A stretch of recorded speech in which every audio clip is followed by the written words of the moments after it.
So for today's video guys, ay mag-get ready with me tayo, pero hindi ko ipapakita. What? So mag-get ready with me ako kasi meron tayong aatenan na graduation ceremony sa aking alma mater. Yeah. So magpapalaban tayo ng silka dyan guys. So it is 12:02 na guys, and tapos na ako, yung buhok ko na lang ang kulang. Diba? Para talaga 1 hour talaga na makeup to guys kasi hindi tayo marunong. So, see you later! Ganto nakakalat. Oh, tingnan nyo naman guys. Ayan. Para magmukhang ganto lang. Chark, yawang manang. Uy, kuan pa siya. Uy, palakaw-lakaw pa siya. Makaingon na lang dyan taaning na nga ni nga.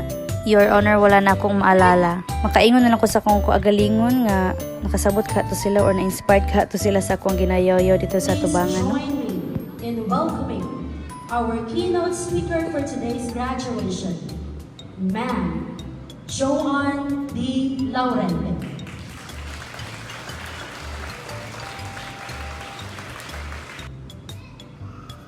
Thank you so much for that kind and warm welcome, Ma'am De Los Reyes. It is my honor to be invited to speak here today as your guest speaker. My respect to Almighty God for bringing me here today. To our dear graduates, I know that this is a special day for you and for your very proud parents, relatives, and friends. To your respected Principal Sir Feliciano Catbagan, and to all teachers na wala naghunong sa pagtudlo o paghatag o bagong kaalam sa inyuhang mga estudyante para maabot sila diri karon. And to you students, I would like to congratulate you all for making it today.